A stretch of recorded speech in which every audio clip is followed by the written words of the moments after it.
Hey guys, Sandy here. Welcome back to the channel. Today, I am going to be scrapbooking on the back of this divided page protector. So if you guys remember, a couple of weeks ago, I did this layout and I need to put something on the back. One thing that happens a lot of times is, I do one side of a divided page protector and I forget the other one. So before I put this into the album, I want to make sure I get the back of that done. So I've pulled out a couple things to do that. Some black cardstock, the Iridescent Dreams paper collection, or what I have left of it, the Tiny Miracles stamp and coordinating die set. I have some embossing ink, some embossing powder, and then my photos. So my photos are in the butterfly hut. This is a butterfly right here. I don't know if you'll be able to see that. These are flowers and there are butterflies on there. And then here are the butterflies, which were caterpillars and are getting ready to turn into butterflies. So I thought that this Tiny Miracles stamp and die set was perfect. It says even the tiniest things can be miracles. And honestly, a caterpillar turning into a butterfly, kind of a miracle, you guys. So I have my stuff. I'm ready to go. Let's see what I can do. All right, guys, so I have 3 4x6 pieces of black cardstock, and I'm going to trim down my photos a little bit so that they are just a little less than 4x4. Now that center photo, I leave at 4x4 because I really didn't want to cut any more off of it. I didn't want to lose the integrity of the butterfly house. So that one's going to go directly over top of the cardstock, whereas I am going to mat the other 2 on Iridescent Dreams paper. And now I'm also going to stamp and emboss this just adorable little mushroom set on the Iridescent Dreams paper as well.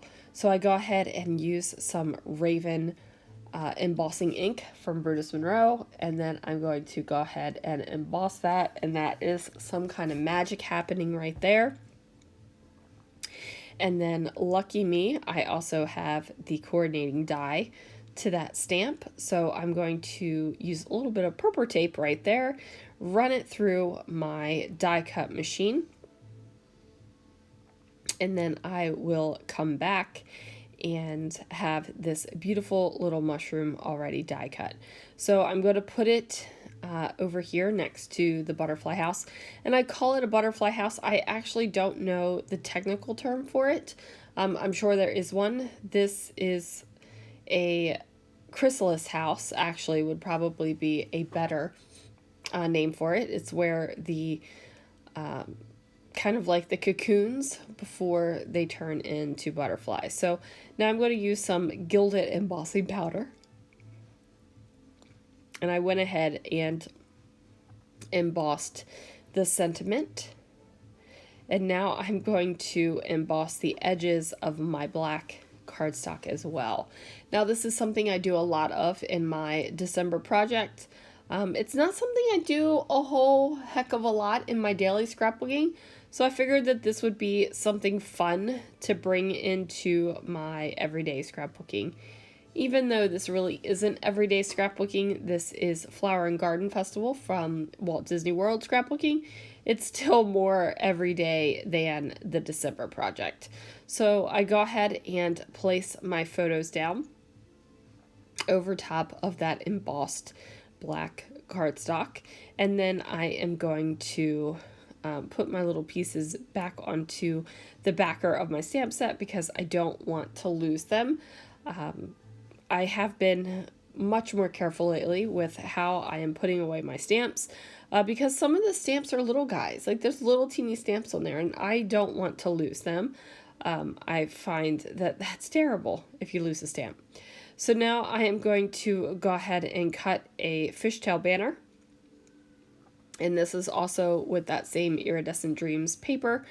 And I just go ahead and outline it with a black pen.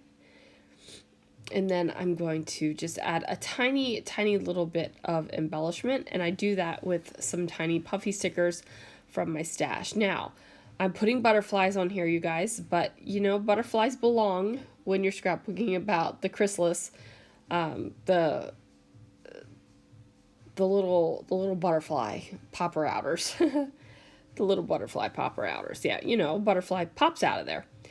So I'm just going to go ahead and finish that up, get a couple more tiny little embellishments here.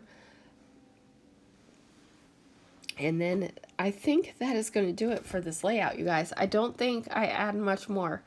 Oh, I do. I added the sequins. So the sequin mix is a very ladybug-esque colors with the black and the red and the cream, but I just pulled out the black sequins and they went great with more of this pinky, bluey kind of color scheme I have going on. So your sequin mixes, you can definitely get more mileage out of them if you use individual sequin colors, right?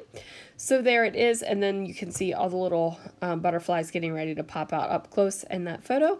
Thank you so much for watching, guys, and I will see you guys again real soon for another video.